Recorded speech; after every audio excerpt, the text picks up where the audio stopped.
За сайн байна уу? Би өнөөдөр аимшиг түүх ярих гэж аимшиг түүх ярих гэж энэ зургийг бэлдлээ. За эхэлцгээе, let's go. Гэтэ бас зүгээр болохгүй.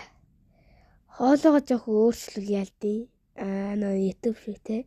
За би хэсэг хугацааны дараа уулзцаая.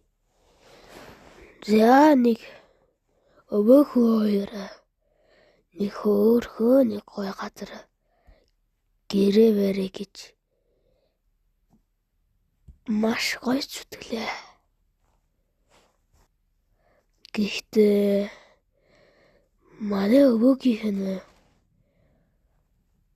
гэрн түн шиг фак юу шалгараад байна би ч одоо өвөөнөө түнд мод өгөн энэгээр гэрээ бариараа гэж гоё милааж байв. Харин хүн яг манай нутгийн ойр нуус юм. Тэгээд тэр бот хоёр найз болон өдөржингөө морьтой л гоё зугаалж өгдөг гэж. Гэтэл маргааш нь өвөө нь архинд орсон байдалтай байхад тусам би их цочирдон энэ одоо юу вэ? Ийм байж болохгүй гэж найзаагаа орхиж зогцсон юм. Манай найз ганц архинаас болоод л уйлж айлаа гэд намайг дотроо шоолж ясан л биз. Надад бол санаа харагдаж байсан. Би дандаа л аимшиг түүх сонсдог болохоор л тэр биз. Тэгээд өөдөө та нэрээ миний аав ээж яасан бэ гэж асуусал өвөө нь чамд аав ээж байхгүй. Би чамайг гудамжнаас олсон юм гэж хэлдэг. Ядаж та надаа нэр өгөөгүй штэ гэж хэлгээд өвөө нь би чамд одоо нэр өгчий гэж болдоо гэдэг нэр өгчээ. Болдоо гэдэг нэр чинь гоё нэр шүү дээ гэж өвөө нь маш мухаараар хэлв. Тэгээ болоогүй. Би байгаа шүү дээ. Би гэрлүүгөө яваагүй. Цасан шуурганд хүрсэн байлаа.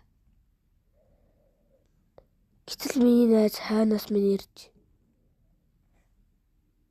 "Хөөе, чиний гэр энд байгаа гэж хэлэхэд би манай найз надад гэрээ минь зааж өгдөг. Гэтэ би дотор эргэлзэж байлаа. Яад гэвэл тэр миний гэрт очиж үзээгүй, харж үзээгүй шүү дээ. Тэгэхээр би эргэлзээ бити худлаараад бай. Чи худлаа намайг алах гээд байгаа юм шүү гэж зүтгсэн чи найс манай болдмон л урлана. Ер нь чиний нэр хин юм бэ гэж би маш урчтай уурлаж миний нэрийг болдоо гэж манай найз минь хэлдэг.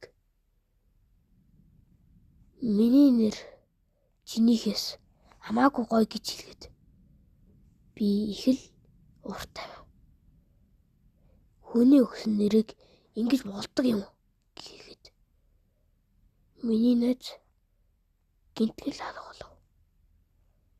Би өөрийгөө сүнстэй ярьж байсан байх таа гэж бодсон. Гэтэ надад бол тийм амар санагдаагүй. Найзууд л биентэйгээ угаасаа л хэрэлдэж байдаг. Гэхдээ би хизээч найзаагаа харихгүй гэж амласан. Өнөө шөнө би найз руу очино гэж бодож байгаа. Гэтэ очих харахгүй байх. Тийм ээ. Гэж би ээжигээ хажууд бодож байсан. Ээж намайг чи бити хүүхдүүдтэй ноцолдож, муудалцаж, зодож байгаарай гэж сануулсныг би хизээч мартдаггүй. Тийм болохоор би найз руу очиж ноцлохгүй гэтэл түүнийг олдоогүй учраас би нүүсэн байна л гэж бодсон. Гэтэл нэрэл нүгээгүйсэн шүү. Байсан газар л байсан. Би ямар өчтэй юм бэ? Энэ өөр газар байна. Гэтэ ямар ч юу ч өөрчлөгдөөгүй байна гэж би бодсон. Найзгаа гэрт орж иртэл би нэг айц мэдэрч орж ирсэн. Гэтэл өвөө нь байхгүйсэн. Ганц найз мэл тэнд байжсэн. Тэр найз ич ороод цай уу гэд маш шоломшиг гинэж би оролдог. Орж цай уугаад би гаргаж байтал түрүү хүлээж бай. Наана байж бай гэж хэлээд би шууд гэж хэлгээд би шууд цуцсан юм.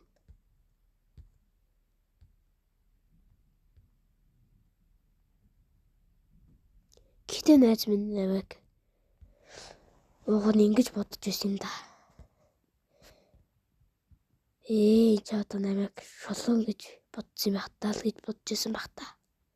Би гэтээ тэрийг хэвээр мэдгүй. Тэрнээс хойш би найзтайгаа уулзгаа билж тэр найз маань нүүж тэр өвөөч ер нь эвгүй хүн байсан гэдгийг би одоо анзаарсан.